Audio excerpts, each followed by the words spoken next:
always learning. And in this industry, because I'm an old head in the industry, technically, I've been doing it for in business for 14 years.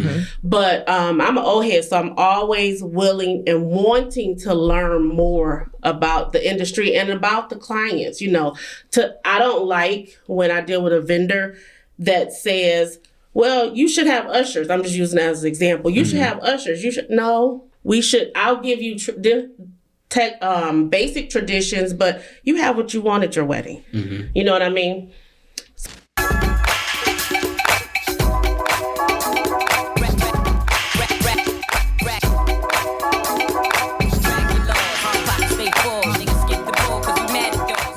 What up, though, Black Fridays family? Welcome back to another installment of the podcast. As you know, I am joined by my lovely wife, Miss Amanda Turner. How are you today? I'm good. How are you? Or should I say Mrs.? Mrs. There we go. Yeah, there we go. Yeah. All right, get me right. So we are continuing our Black Wedding Vendor series and talking to all of the wonderful people who help make our special day that much more special. And today we have our day of coordinator, who is none month of. We started talking. Don't limit her some months today. Before. Yes, get it right. Get it right. Our month of coordinator and wedding extraordinaire, Mrs. Lorna Marshall. How are you? Hello, one of my beautiful couples. You guys looking good. Thank you. Thank you. We try.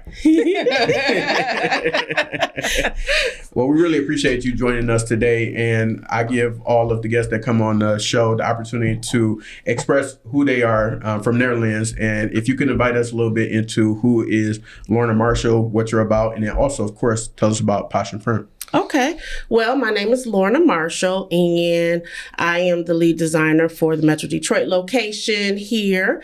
Me and my business partner do have two locations, one in Texas and one here. Actually, how we got together is we both had our own companies and merged, I think in 2016, and created this company name. But it's been a wonderful blessing since then. But I started in the industry after I got married. My wedding planner was like, can you let me plan your wedding? Can you sit back? I was like, okay, task complete. What's next? And I was so excited about doing it. And I did a lot in my church prior to that anyway. So she was like, you should do this as a career. Help me out. And I was like, oh, I like that.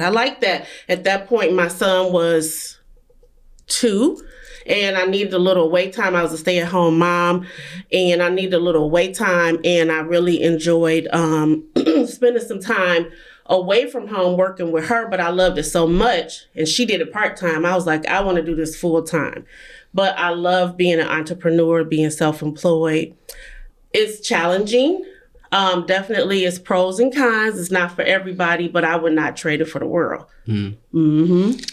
And I was asking Amanda, or I was talking to her before we got up here and started recording about, I'm interested into what did you do prior to, like what's your professional background prior to you being stay-at-home mom and going into weddings? Interesting you asked that. I was in the business administration. I don't have a degree or anything, but at the moment, my last my last corporate job was in 2006. And I worked in a collection agency. And I was so depressed. I hated it. I put lien on houses of people that I know. They don't know to this day personally. I repossessed cars. And I realized, I was like, it's not that serious, But of course, that was my job and I had to keep my job. But I hated every minute of it. And I was like, I don't want to have a job that I hate. All money is not good money. So that was my lesson. And after that, I just changed my whole thought process. And I've always been a manager, a planner with planning, let's do this. And always, coming up with all these ideas. And I was like, I can do it just for myself and make money off and monetize off of it. And I love connecting people.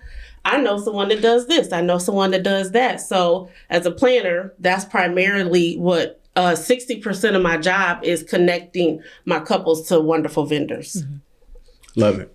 And as you stated, you have a business partner who runs your Texas office. Is it in Dallas? Yep, Dallas, Fort Worth. Mm-hmm. And you said that you all met and you had separate companies before. How long were you in business by yourself? And then how did you all connect? Or was she always in Dallas? Or how did that? She's from here too. So my company name was It's Your Day. Her company name was Posh. Mm-hmm. And we met at a networking event here. And then she moved in 2000 and...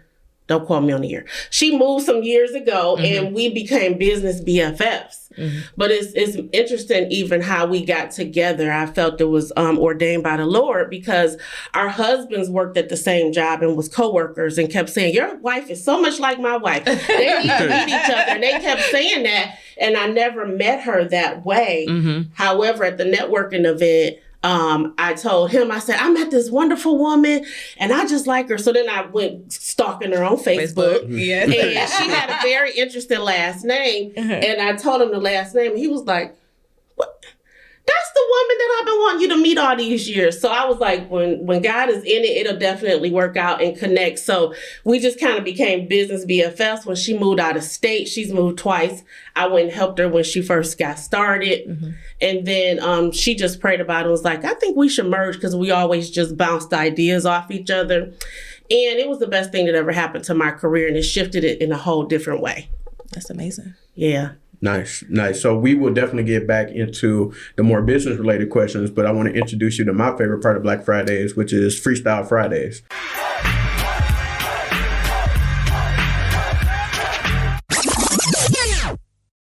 So, Lorna, I hope you can rap or something. When you just said that, I'm like, where we going? But no, it's a random assortment of questions. They're all about you, so you should get them all right. And I just want you to answer each one and answer honestly. Okay, I was worried because my husband was going to talk about me if it was freestyling. Okay. So, what would you say is the last full album that you listened to? Full album recently, Kirk Franklin. I just went to the concert. The reunion tour? Nice. Yeah, it was good. Your wedding day emergency kit. What's the one thing that's in there probably that's either the most surprising or that you get the most use out of? The most use out of, believe it or not, is safety pins. Mm-hmm. The most surprising is probably boob tape. That's legit. Right. That's real legit. What would you say is the craziest thing or wildest thing you've seen at a wedding so far? Okay. You don't have to say names because we know you got a business. Oh, yeah. I had a bride that passed out right after she said her vows. Wow. Yeah. That was the most craziest thing. She was dehydrated. Yeah. So when I tell you guys, I think I said at the rehearsal, drink water. Yeah. Because I don't want you to be a part of my story. Yes. That's why. Fair enough. Thank you for the warning. Your dream location, someplace you have not yet worked to either do a wedding or some type of event. And that could be anywhere in Detroit, Michigan, or the world. Where would you want to go? I would say California. Mm-hmm. I don't know. It seems like perfect weather all the time, instead of dealing with bipolar Michigan, indecisive Michigan. I should probably say that better than bipolar, but I feel California would just be a perfect day all day. So it'll be a wonderful outdoor event because outdoor events stress me out. That's legit too. And last but not least, we learned about your current job and then previous job, but what would you say is the most random job you ever had? Oh, most random. Ooh, okay, let me think. Well, I used to flip burgers back in the day at McDonald's and Burger King. But actually, I think that would probably be my most random. Okay. Mm-hmm. Yeah. Oh, I was an Avon. I assisted the Avon lady, and I was an Avon lady. Okay. Yeah. So Skin So Soft? Yeah. Oh, I still use Skin So Soft right now. That was yes. My grandma was an Avon lady. I keep it in my car to spray myself against the mosquitoes and everything. Mm-hmm. You knew you was getting Skin So Soft. Yeah. So Avon lady, that would be one. Okay. All right. So we got a bonus. Well, you passed Freestyle Fridays with flying colors, so congrats to you. Okay, I'm glad I didn't have to beat box. And going back into the business related questions and kind of your journey. So you invited us and told us about what you were doing beforehand. And I'm interested to know, like, even in you say you got inspired after your wedding to go into planning weddings. You always kind of had that planning spirit. But what kind of keeps you in the industry? Because, like, as you know, that's a hectic environment you going into 9 times out of 10. And, you know, things don't always go as smoothly. But, like, what kind of keeps you willing to make these things happen for the people you work with? Yeah, actually, wedding planning is one of the top 10 most stressful careers. So thanks for asking that, because people don't even think about that. With our industry, it's very stressful. You definitely have to have a balance. And it's so crazy because every year I want to quit. I'm going to be honest. Since COVID, I've really been feeling like this. Since COVID, I want to quit. And I'm like, no, I have great clients. You get one PITA. I tell you what PITA is if you don't know. But you'll get one PITA out the bunch. But I'm usually I have PITA flags in advance. Pain in the ass. That's what PITA means. Sometimes you'll get a PITA client. And I usually can kind of weed them out in advance, you know. But after I go home, on my way home, I'm on such a high. My back is hurting, my feet are hurting and aching, my legs are swollen, my eyes are tired, and I'm sweating.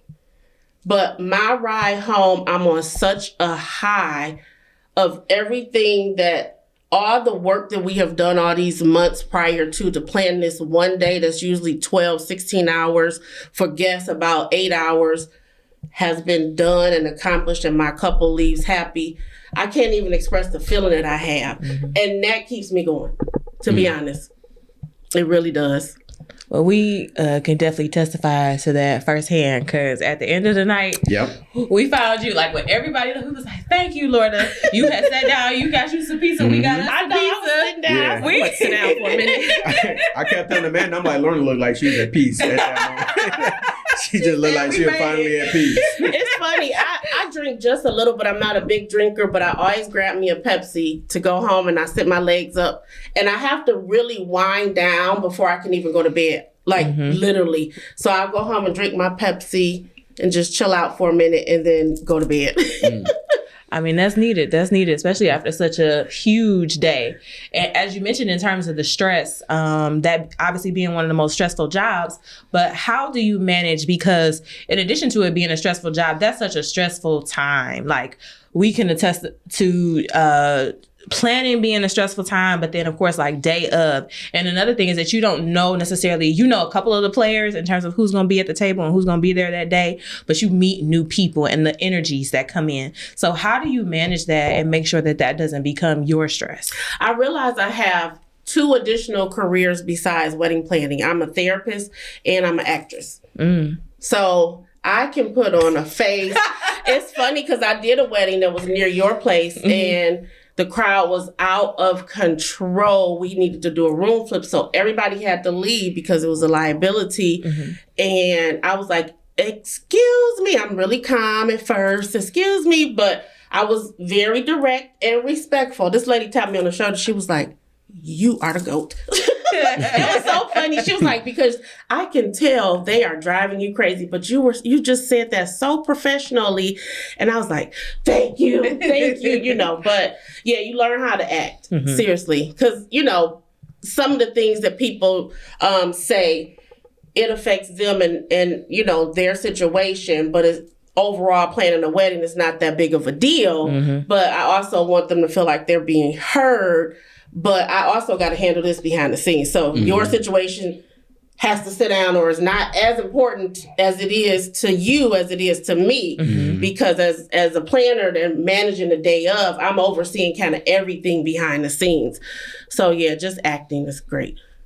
And then also, can you tell us, like, what all of your services or you all services at Posh and Prim include in terms of, like, being able to plan the wedding day? Because we were able to utilize you for the coordination, but then of course, like, you are doing full-fledged planning, and I'm not sure what other services you might have too. So we offer planning, floral, and design. So I do 100% planning and design. My business partner, she does planning, floral, and design.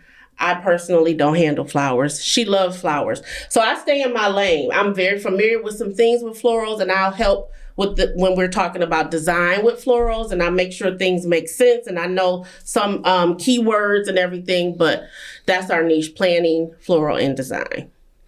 And do you all, so like, of course, she mans the Texas office. You are here in Detroit. In terms of when you have a Detroit couple who comes in and they want like full packages, does she consult with the florals from Texas, or do you ever go to Texas to do weddings with her, or does she come up to here to do them with you? Yeah, I have one on the 11th. Next month in November, I'll be going there. And I was there last November and it was cold. I was like, I didn't come here for it to be colder here than it is in Detroit. But then she was here. She did a wedding in July. So we kind of pick and feed the times that we want to go, to the opposite place. And then we'll help and do that wedding. So not all of them, but then she'll do more here because she has family here. She'll spend a couple weeks here, and everything. So you just kind of pick and choose based on vacations and availability. Cool. And then for them, they're busier now and during the spring. For Michigan, we're busier during the summer, and she's on vacation. That makes sense. Considering the weather, that makes a whole lot of sense. Because it's hot. Yeah. I'm like, it's 80. She's like, it's 120 here. I'm like, oh, goodbye. Yes. Now, when I asked it, I got to bring this up because when me and Amanda were looking for people to work with as far as coordination, design, all those type of things, we would run into different vendors who would like offer full packages and then individual services or like a la carte. So I wanted to know, like, as far as the industry goes, for people who have similar businesses like yourself, I'm assuming the moneymaker is being able to do the entire wedding from beginning to end. And for you personally, is that a preference, or are you fine with like, no, let me get you this service here and this service there? Or are you like, no, just let me do the whole thing? My preference is full planning because I'm very familiar with everything. So the day of, I don't even have to look it up or try to memorize it because I just know. And then I know all the vendors prior to, but when I deal with the month of management, I have to come in. If I don't know the vendors, get to know them and communicate with them. Hey, I'm Lorna. Nice to meet you. I look forward to meeting you. But prior to that, I've already met with them and I have a relationship with them. Even if it's somebody that I didn't know personally, we've already built a rapport prior to the month of. So it is a little different. And I that's my preference. I would say about 98% of my weddings are full planning. Gotcha. And sorry. So you are a very highly, highly rated company. I found you, I think I was looking on the Knot originally when I first came across Posh and Prim. And in my research, of course, like looking at the different clientele and some of the reviews, I see that you work with couples and families from all different cultures and backgrounds. And that was something that really caught my eye. And then being someone who, of course, we're all from maybe like multiple cultures, but we have our own culture. How do you, how do you learn, or what are the things that you put into practice as you learn to work with couples from other cultures and as like learn about their different customs and traditions? Patience. Because obviously I know how the Black culture is because I'm Black. But I'm very familiar with that. But I had to even learn there's a difference with interracial couples, because you're having a mix of guests that are there. And now I'm dealing with a lot of fusion weddings, meaning there are two different faiths coming together. So, and somebody just asked me this yesterday. They was like, I think your niche is interracial couples. And I was like, oh, okay. Because she said the same thing. She saw a lot of different cultural weddings and everything. She was like, it seemed like your verse. And I just kind of learned as I went, So at first I did have one ideal client, and I do have a general ideal client, but I did have one. When I first started, I did primarily Caucasian weddings.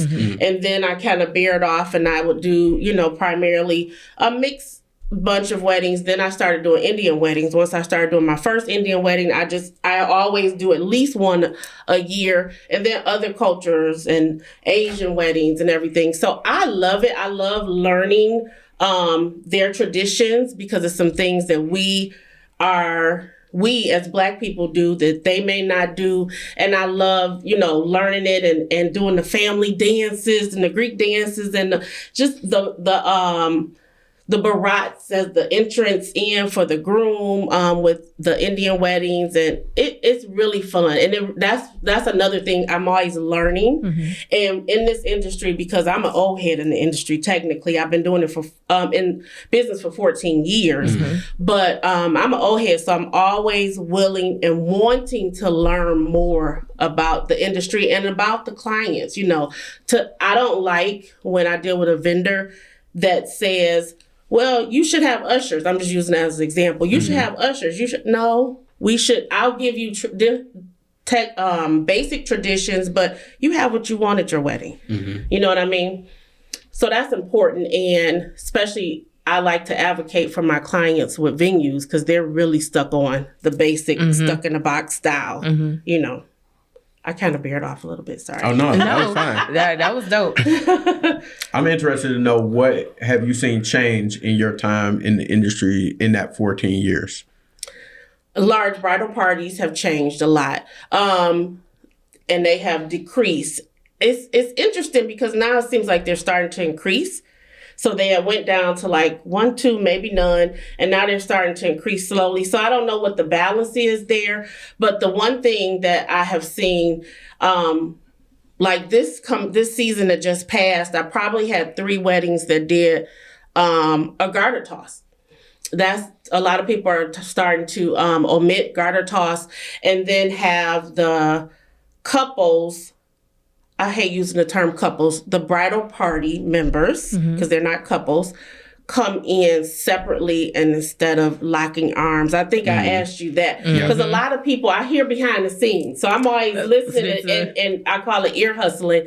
And I hear a lot of women like, oh, my husband, I just don't feel comfortable, even though it's not that big of a deal to some people, but to some people it is. Right. They're locking arms, walking down, like they're a couple and they feel uncomfortable. So I always ask my couples, do you mind, or do you have a preference? Or to even ask their bridal party, especially their bridesmaids, if they care or not. Yeah. That's another one that's big. In terms of, the industry, so something that I've seen that went viral on social media was, I don't know if you've heard the story about the wedding coordinator who hung the dress in the, you saw? So there's a wedding coordinator who hung a dress on, it's like the fire, I don't know what it's called, but essentially it triggers the water to go off. And it's not just water, it's like all this pressure and these chemicals mixed in, and it destroyed the entire bridal party's everything. Dresses, makeup, hair. The makeup artist lost her kit, which was worth thousands of dollars. The bride's dress was ruined. All her things were ruined. And they were literally like, in the video, they're running in the room, it's flooding into the hallway, and they're trying to grab stuff. And on top of all of that, she didn't have insurance to cover any of the stuff that got destroyed.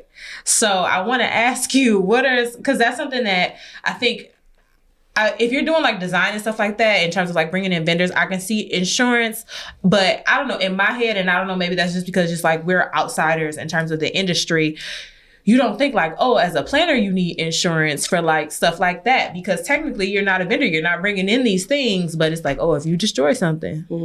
So is that something that is like, that's just always in the back of my mind, or like, are there any other unconventional or things that other people might not think about that you need to have as a wedding planner? Yeah, insurance is important, and then you need insurance to protect yourself if you injure yourself. A lot of venues require to see your liability insurance, and then insurance to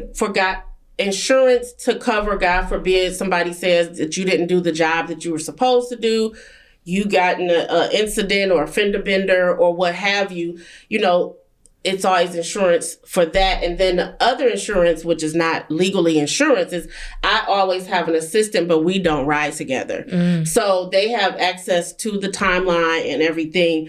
And as much as it's easier for us to just, hey, let's ride together, I don't on purpose, because if God forbid something happens to me, there is another representative, because the odds of a double car accident, like that type of thing, we're coming from the same location. So I'm an overthinker, but it's the planner in me too. I drive my family crazy doing it, but that's why I always think of those things you need to be prepared and have just in case. But to me, that fire extinguisher thing was common sense. Yeah, that was crazy. I don't know why. Like that was you don't see the little hole. Yeah, like it's clear, and you had to. It's not like you could just like throw that up there. You got to like get up. I was telling Amanda, like, based on that, the whole wedding is ruined because of you, literally. So Lorna, in the situation, what's your next move after that happens? For real, go outside and go in the corner and cry for a minute and wipe my face off and go back in there. Start thinking of a plan. Like, so for example, when my couple, the bride passed out, we gave her a minute. It was the day of the World Series game downtown Detroit. They had just let out. No, they didn't just let out. The game was occurring, but she was in the hospital. And when they said that she was going to be released, the reception had started. We had already served dinner. And I'm getting to my point. I'm sorry. We had started to serve dinner because you can only hold food for so long. We said a special prayer for her. They said they was giving her 5 bags of saline. Then they released her receiving hospital right down here. Then that's when the game let out. So imagine the traffic from receiving over here. And I was right across the street from Comerica Park. So it took her almost 2 hours to get to us for the reception.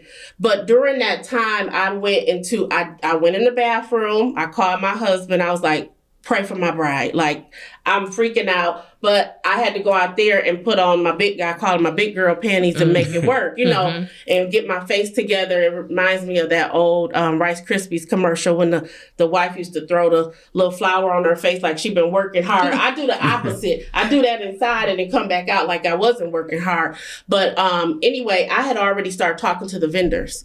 Like, hey, this is the situation. How often does this happen? Are you willing to do a do-over? Even if it's on a Sunday or Monday, are you able to do a do-over so they can at least get photos? They are legally married because they did do that, but they don't have any, like they didn't even finish taking all their formal photos. And everybody agreed to it.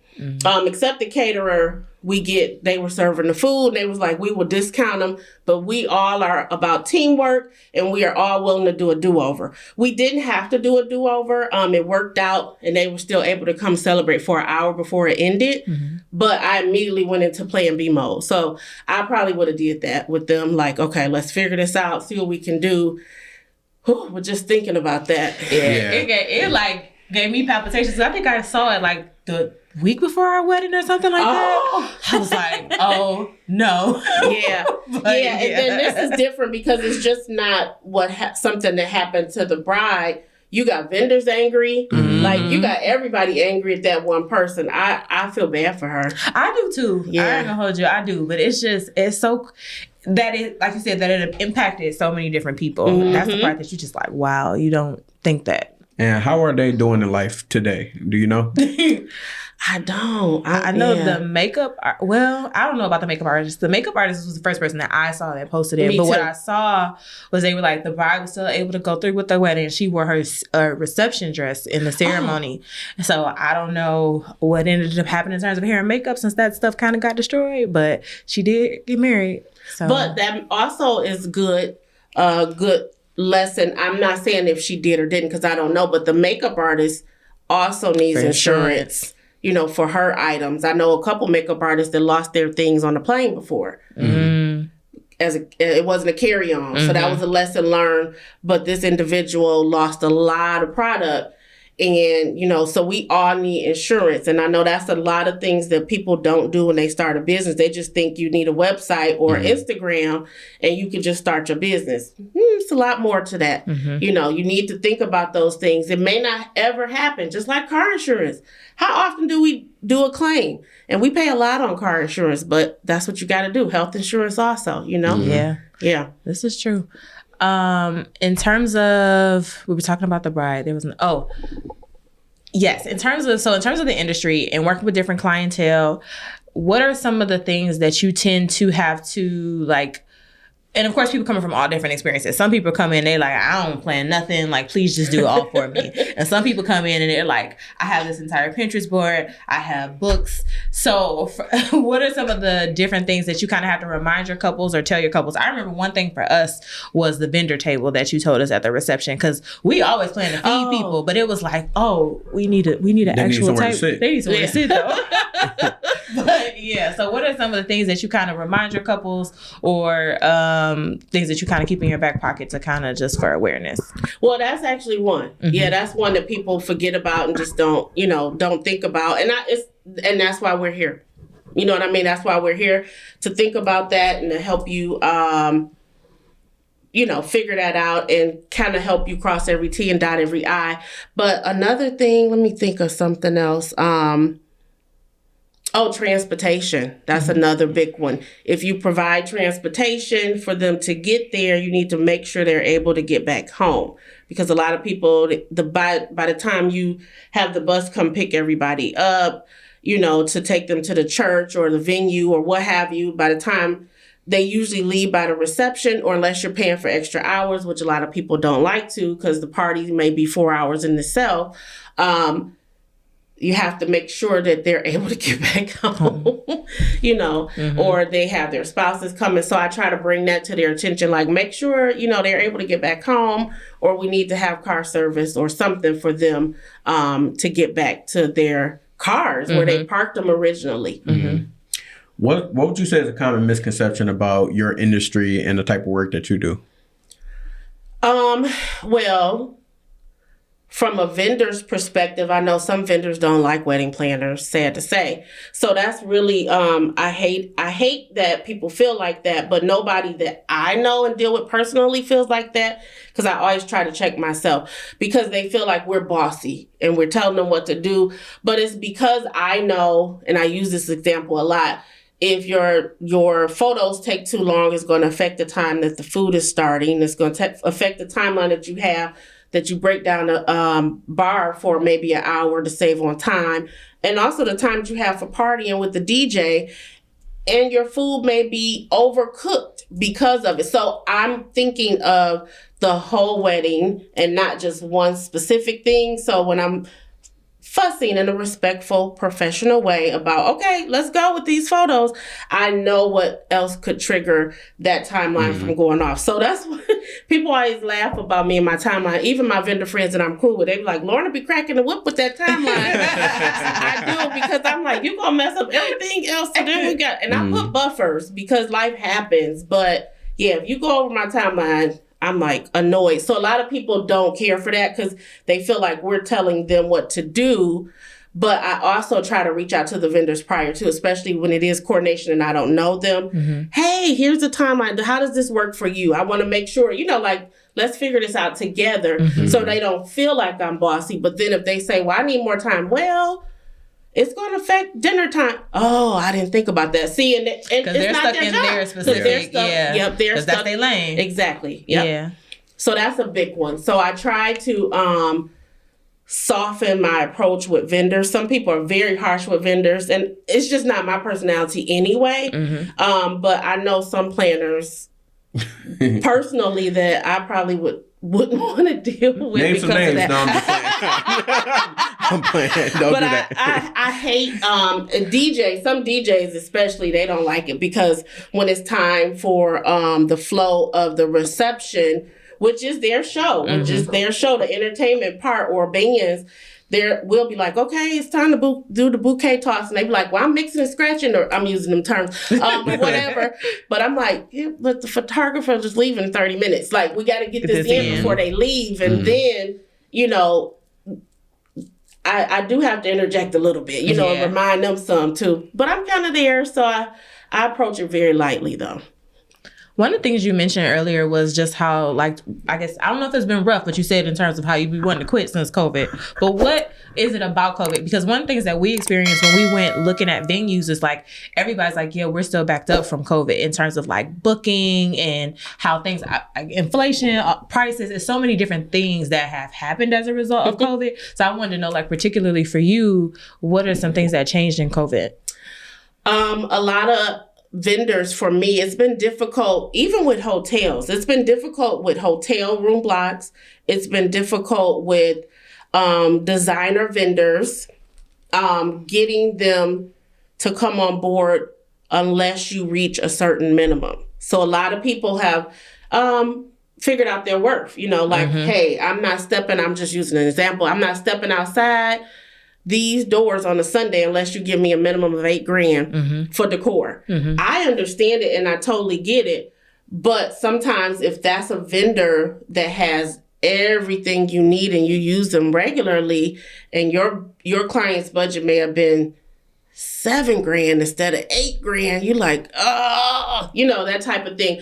But I've learned now. I'm getting adjusted to it. So I even tell my clients, and I'm gonna use this because it doesn't cover a specific client vendor, but if you want all room drapery, okay, we need to get all room drapery and something else. You can't just get drapery because typically that won't work with the people that I usually go with because they want to come in for something else too, because all room drapery is not $8,000. Yeah. You get what I mean? Yep. So what else we gonna do? All right, well, we may need to take something away then, So that's the biggest thing. And then getting staff, because now I'm sure you see it everywhere. Now hiring, all the basic restaurants are always hiring. I'm like, where did these people go? Like, where did everybody go? Like everybody didn't evaporate. Yeah, I know. I'm like, everybody. I say the same thing. Everybody, didn't pass away. Where did they go? Yeah. So finding good help is another challenging thing. And then the last thing is finding good, reliable help in the industry, trying to find people that love doing it and not doing it for just the paycheck. Because anybody in our industry, if you're just doing it for the paycheck, you shouldn't be doing it, because all of us are technically underpaid. So you have to love it, and you have to find people that's on your team that loves it, and you appreciate the love for the job and the money, but you'll appreciate both. We were talking beforehand about these on and off seasons, essentially, for when weddings are happening here or Texas or other parts of the country, the world. What do you normally do in the off season when you're not planning weddings and like going and going and going? Because I know the summer months is crazy here for you, but when you're in the off season, what are you doing with your time? So I am planning everything that needs to be implemented by the spring, summer. So like now with my clients that hired me, just say during the summer, I'm going over design meetings. We're meeting with the florists. They're coming into town. They're doing tastings. They're doing all of these things during the down season. So I even tell clients that hire me during the summer, I'm going to be honest, most florists will not meet with you until after October. Because they're focused on implementing the weddings right now, and they're super busy and swamped. And if they have a day that's a Monday or Tuesday, they're just taking a breather, because Wednesday they got to go pick up flowers to prepare for the weekend, like that type of thing. So and it's important for me to educate my clients so they're not offended. They're not getting back with me next year when it's your wedding. We're going to do the same thing to the next client. We're going to give you our undivided attention. So I even have to tell my clients, I'm in communication. I definitely will communicate with you, but I need we need to get all this stuff out the way before the springtime comes. And you're dealing with engagement season in a minute. So from November to March is engagement season. And that's when most people get engaged, the holidays, and everybody's all together and I'm in love. I have literally on every holiday had inquiries. So it's like, Merry Christmas, I'm engaged. And I'm like, do they go in the bathroom, get on their phone? Some people do. Find a wedding planner. I'm like, I just got engaged. And I'm like, take a day to just They have been waiting. That's what you wanted to do, essentially. Listen, he told me, the day we got engaged, he says, you got a year to make this happen. But then said, I don't want to talk about it for another 2 weeks. I said, give me a couple weeks, because she didn't know what I went through to plan the engagement. So I'm like, give me a couple weeks and then we can talk about this. But she wasn't having it. So. Let me say this. Kudos to you. I've had some great grooms this season. Like seriously. I appreciate you being a part of the planning process. I really do. Even if you felt like, why am I here? I don't care about fluff and stuff. And I understand that. I do understand that. But I really appreciate it, because then the day of, you're not just so lost. Mm-hmm. I've had grooms that I had never met to the wedding rehearsal back in the day. Mm-hmm. The past 2 years, I've had more involved grooms than ever. And I'm just like, I think the world is evolving a little bit. My brides are like, look here, we're going to plan this wedding together. Mm-hmm. I'm not going to just keep telling you how much. You need to talk to her so you'll see how much and not just get the bill. So kudos to you, seriously. No, thank you. The first thing I told her was, or one of the earlier conversations we had, I'm like, look, you got the vision for this, so you quarterback on it. Let me know where I need to. let me know where I need to get in. I'm gonna get in where I fit in, but of course I do plan to be a part of the process. I don't plan to just be, whatever this and whatever that. Like, no, I want to be involved in every step of the way. It's our wedding, and that was something that she was very intentional about making sure, and that I understood and that others understood, whoever we was working with, family, whatever, that this is our wedding and it's not just, all about the bride, because, it's the groom is your wedding as well, fellas. Yes, it and is. I've been in contact with a lot of vendors now that cater to my gentlemen, because that's important too, instead of just going to the rental tuxedo place, or something, get your swag on and everything. So I like it. I like that now. And that's kind of disrespectful too. I feel like maybe it might not have been a vendor directly, but somebody essentially like immediately went to Amanda or asked her about something completely disregarding me, because they assuming like, you the one that's handling everything here. I'm like, that's disrespectful. Don't do that to people. If you are marrying a couple, you are marrying a couple. That's multiple people. So make sure you interact and engage with both of them. I agree. Well, Lorna, we would love to know, what do you feel like is on the horizon for you personally? What's on the horizon for Posh and Prim? What's in your crystal ball that you see coming up? Ooh, that's a great question. And I just said I need to go to a vision board party. Because I don't have a vision right now. My crystal ball is a little cloudy. I am interested in still doing weddings, but I don't want to do as many weddings going forward. I want to have a nice balance. I'm at a place in my family. I have an adult daughter, and then my son, this is his senior year. So I need to just balance that out, because in a minute I'm gonna be an empty nester. So I'm like, wait a minute. He was 2 when I started. I'm like, wait a moment, I need to balance this out. So, but I also need money. You know what I mean? I still got bills to pay, and I still like treating myself and doing pamper time. So I've been looking into social media, doing content, creating a little bit more and everything. So that's been pretty fun, doing that. And I get to show the silly side of myself. So I've been teeter-tottering into that. But also, I have been told a million times, and I just haven't done it, or I haven't prayed about it either, about educating. Because I've had people reach out to me, a mentorship, and like, let me pick your brain and everything. And I just never looked into it, because I don't feel the confidence that I can just educate somebody. But if you just talk to me, I feel like I can. I can just go at it. But, using that term is probably the word that puts fear in my heart, So I don't have a direct answer. I know you like, what's your answer? No, that's fine. That's the truth. That's honest. And please do teach, because we had such an amazing experience with you. From day one, we were like, oh, she the one. Like, when we got off the phone. I'm like, she gonna take care of us. She gonna be on point. And just, you are also very warm, and like, you're approachable. And like you said, just in terms of how, even just like interacting with vendors and stuff like that, that's just who you are, how your energy. So I know you can't replicate energy in terms of like other people and personality, but just like your knowledge and your skill set and how thorough you are. So if you're thinking about it, I think you should definitely go in that direction if you are interested. For sure. Thank you so much. That means a lot. And your reviews, like the reviews I get, I'll be at home. I know it sounds crazy, but it means more, because the day of, a lot of people are just excited and everything, a little boozed up. Sometimes y'all was fine. Y'all was good. we barely got a chance to touch anything. We see the bar. Right. I'm like, y'all were good. But like, I wasn't the guy that's like, man, I'm about to get wasted. Like, no, I wanted to actually remember and enjoy my wedding. And that's what I try to suggest too. But like your review admit, I was like, oh, that's so sweet. It means a lot to me. And then that's also the livelihood of people getting a chance to see my personality and hearing words from my clients. So I appreciate you all giving reviews because that's how we evolve in our business too. Absolutely.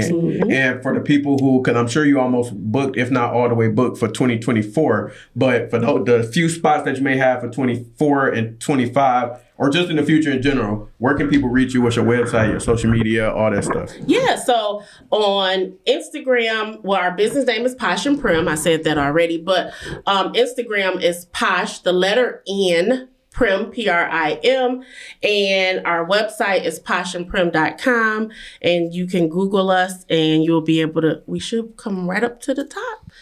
And I don't know if you said her name, but shout out your business partner one more time. Oh, yeah, Erica Pecan. That's my girl, my BFF. Dope. Yes.